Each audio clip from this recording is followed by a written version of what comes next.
एक शक्तिशाली राजनीतिक व्यक्ति का बच्चा होना और उसी माता पिता से दुर्व्यवहार सहना एक क्रूर विडंबना, लेकिन अंततः इसे पूरा करने के बाद वह खुद को, अब उसे चुनना था। शक्तिशाली के नियंत्रण में रहना या राक्षसों के साथ मिलकर अपना खुद का साम्राज्य बनाना। कहानी की शुरुआत नायक के 10 अरब वोन जीतने अपने कंप्यूटर के सामने बैठकर उसने सोचा कि ऐसी किस्मत उसे उसके वर्तमान जीवन से मुक्त कर सकती है। हर कोई उसे एक उससे लगातार अपेक्षा की जाती थी कि वह अपने पिता की प्रतिष्ठा बनाए रखे, और अक्सर मीडिया में उसके साथ दिखाई देता था। स्कूल में एक सहपाठी पीछे अन्य छात्र फुसफुसा रहे थे कि वे उसके लड़की उसे एक गली में ले गई जहां कुछ बड़े लड़के इंतजार कर रहे थे। उन्होंने उसे कोने में कर लिया, यह पूछते हुए कि उसने उसे और पैसे क्यों नहीं दिए। एक लड़का आगे बढ़ा, उसे धमकी देते हुए कहा कि वह एक अवैध वेबसाइट चलाने के लिए उसे उजागर करेगा। कोने में जिहान ने पलटवार करते हुए कहा कि वे भी अगर चीजें सार्वजनिक हुईं तो केवल जिहान को ही दोषी ठहराया जाएगा। उसके पिता की प्रतिष्ठा कीचड़ में घसीट दी गई। एक ठंडी बाद में घर पर उसने दरवाजा बंद किया, लेकिन वह आदमी निकट आया। उसकी मुद्रा यह सुझाव देती थी कि उसे पहले से ही पता था कि क्या हुआ है। उसकी नजरें तेज थीं। डर ने जिहान के सीने को कस लिया। उसके माथे पर ठंडी पसीना बन रहा था। जब वह चुप रहा, उसके पिता ने उत्तर की मांग की। संयम बनाए रखने की कोशिश करते हुए जिहान ने मुस्कुराने की कोशिश की। यह दावा कर उस आदमी ने उसे बिना सवाल किए अपने निर्देशों का पालन करने का आदेश दिया। लड़के में निराशा छा गई जब वह अपने कमरे में भागा। वह समझ नहीं सका कि उसका जीवन ऐसा क्यों होना। चौंक कर उसने पीछे हटने की कोशिश की, लेकिन बिल्ली का बच्चा उसके डेस्क से धीरे धीरे, कम से कम वह छोटा प्राणी उसकी परवाह करता हुआ प्रतीत होता था। बिल्ली का बच्चा उसकी गोद में कूद गया, उसके छोटे पंजे उसके पैरों को गुदगुदाते हुए, उसे धीरे से पकड़ते हुए। लड़के एक खेल की सूचना उसके कंप्यूटर स्क्रीन पर चमक रही थी। उसने करीब से देखा और देखा कि उसने सिर्फ एक बचा था। फिर भी उसने जो कुछ भी किया, हर प्रयास का अंत एक ही तरह से हुआ, खेल खत्म हो गया।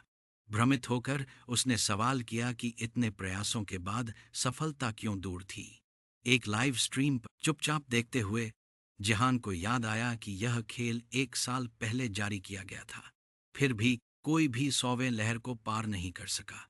फिर भी उसने हार मानने से इनकार कर दी। उसका आखिरी मौका रिजल्ट ड्रेक का दिल का कार्ड था, लेकिन वह भी उसे पार नहीं कर सका। पास में जिहान की आंखें आश्चर्य से चौड़ी हो गईं जब उसे एहसास हुआ कि क्या अभी अभी अलग किया गया था। रिजल्ट ड्रेक का दिल खुद। घबराहट धीरे धीरे अंदर आने लगी, लेकिन इससे पहले कि निराशा पकड़ ले, एक और सूचना पॉपअप हुई। इसमें कुछ नया, दिल का एक टुकड़ा उल्लेख किया गया। किसी वस्तु को अलग करने से कभी भी टुकड़े नहीं बनते, लेकिन अगर यह सच था तो शायद वह इसका उपयोग कर सकता था। इंस्टिंक्ट पर काम करते हुए उसने टुकड़ा स्वीकार किया और इसे ड्रैग। एक लाल प्रकाश का विस्फोट स्क्रीन से फट पड़ा। उस अगली सुबह उसने अपनी दिनचर्या का पालन किया और स्कूल गया। हालांकि वह किताब के पीछे खेल को खोलने से खुद को रोक नहीं सका। जब वह उसे फिर से 99वें चरण तक पहुंचने में ज्यादा समय नहीं लगा।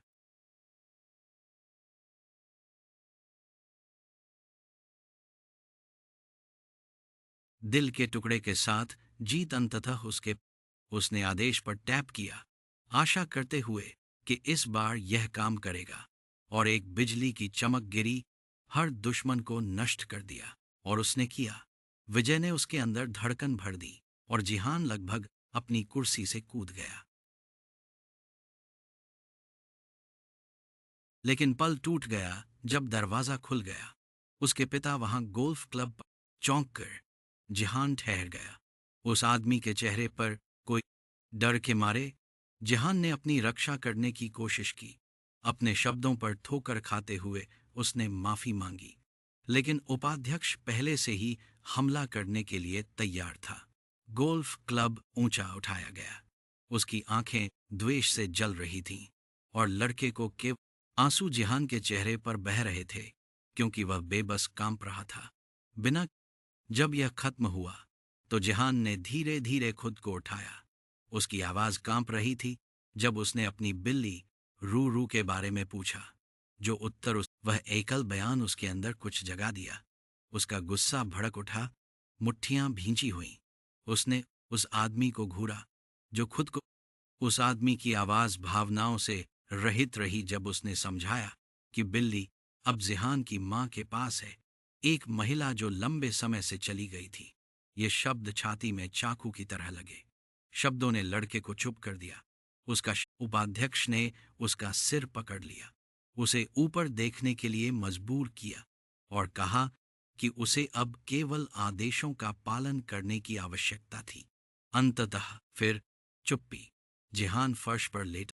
जिहान ने बेहोशी से देखा, महसूस करते हुए कि जीवन ने अपना सारा अर्थ खो दिया था। उस उपकरण की आवाज फिर से जारी रही। जब चमक फीकी पड़ी, जिहान एक महल के भव्य हॉल में खड़ा था। खेल के साम्राज्य का दिल। लोग उसके चारों ओर थे। उनकी आंखें आश्चर्य से भ्रमित होकर उसने सब कुछ समझने की कोशिश की।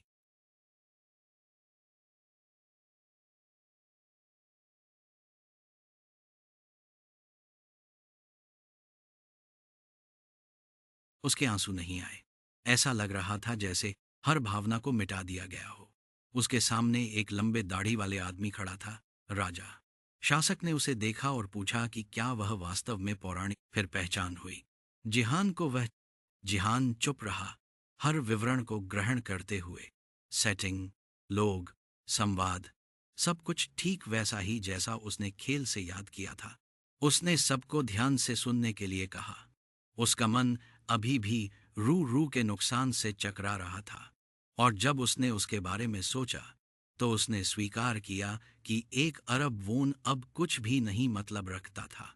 योद्धा आपस में फुसफुसा रहे थे। राजा ने उन्हें चुप कराया और वादा किया कि यदि जिहान अपनी जिम्मेदारी निभाता है तो उसे जो भी उसकी दिल की इच्छा होगी वह दी जाएगी। उस वादे ने जिहान का ध्यान खींचा।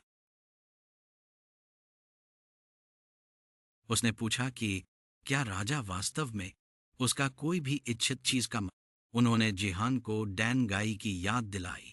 उसके पिता, एक ऐसा आदमी जिसने प्रतिष्ठा बनाए रखने के बहाने आज्ञाकारिता को मजबूर किया। अब राजा वही पैटर्न। राजा का चेहरा काला हो गया। उसकी आत्मविश्वास डगमगाने लगी। सभी के सामने जिहान ने उस जीवन वह हमेशा उन लोगों से घिरा रहा था जो